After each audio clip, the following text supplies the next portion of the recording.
back to the LivGreater Podcast. Thank you for being here to learn, get inspired, and progress to become a greater you.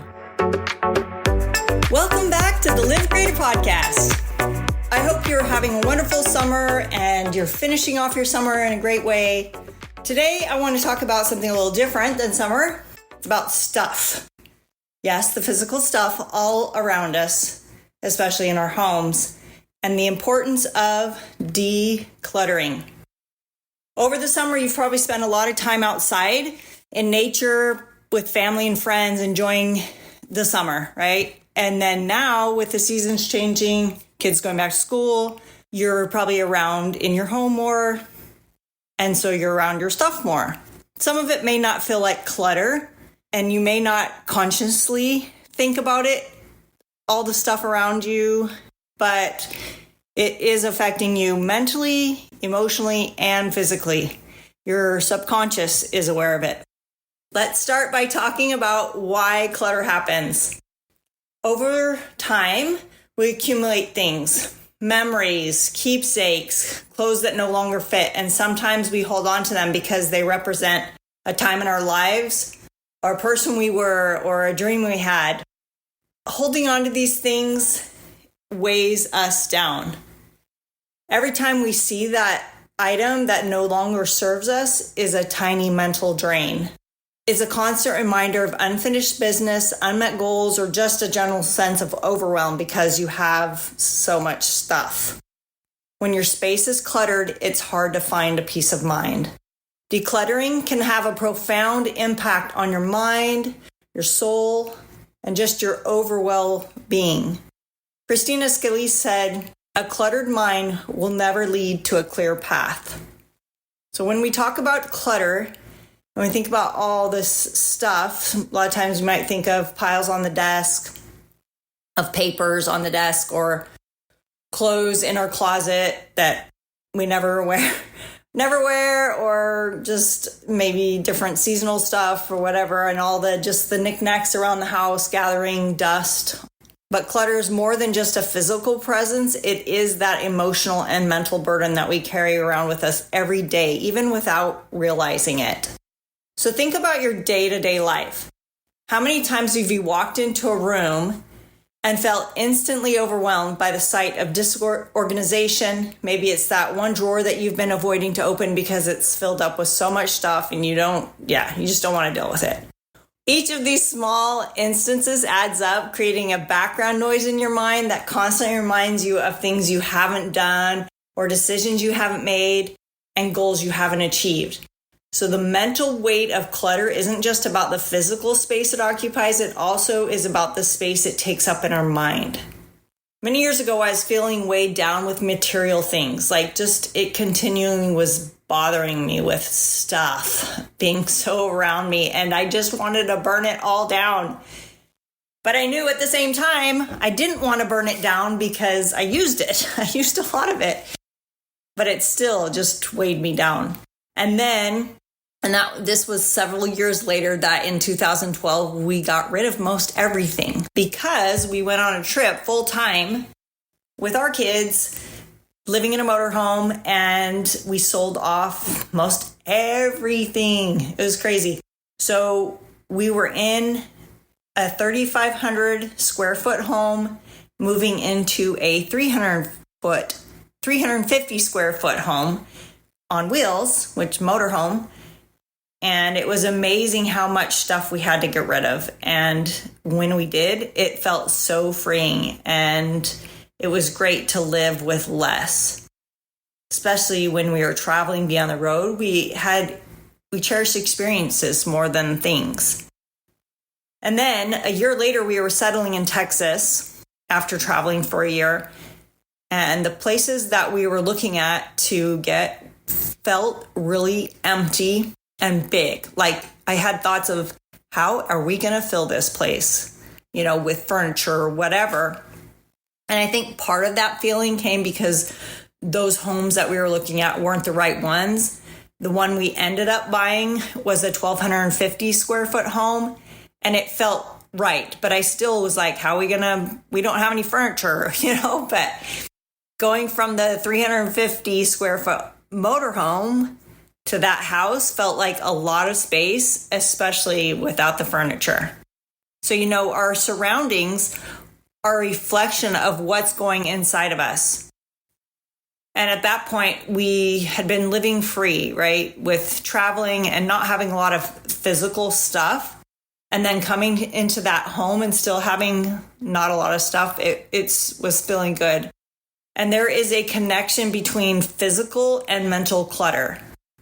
When we first moved into that home, it was spacious. And when we have a decluttered space, it feels that way. It feels light and free.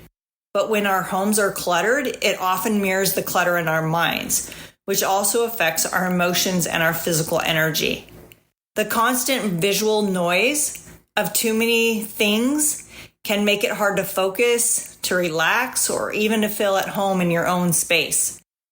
When you walk into a room that's cluttered, your brain doesn't get that signal to relax. Instead, it's just reminded of all the things you still want to do or need to get done or whatever. Have you ever heard of the term decision fatigue?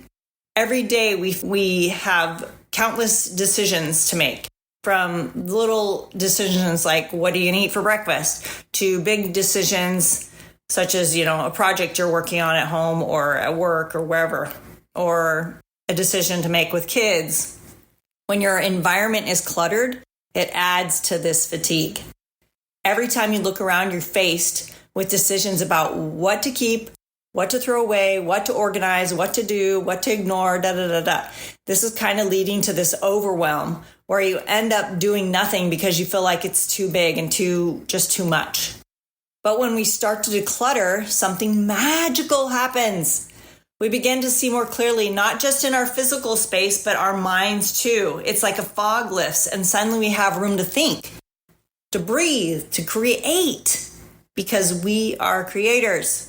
Decluttering becomes a way to free up that mental space, to let go of the past, even of yesterday or that full drawer, and to make room for new ideas and new energy and new beginnings and new creations.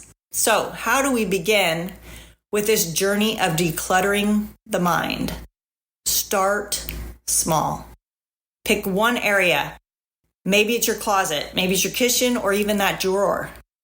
Take everything out and ask yourself, does this still serve me? Is it helping me become who I want to be? If the answer is no, it's time to let it go. And remember, this isn't just about throwing things away. It's about mindfully releasing what no longer serves you. You can donate the items or give them to a friend or recycle them. The point is to create space, both physically and mentally, and which will also help emotionally. Episode 38 was a great conversation I had with Trish Myers from Inspired Memories Design about decluttering your home. She shares some great tips there, and I'll put that link in the show notes of that episode so you can go to that and hear again her tips that she has about decluttering. But when we let go of things, we're not letting go of the past or who we have been. We're simply making room for who we are now and who we're becoming.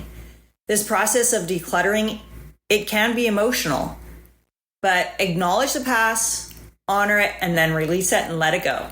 Move forward with a clearer mind. Decluttering is not a one-time event either. It's a practice, a habit, a way of life.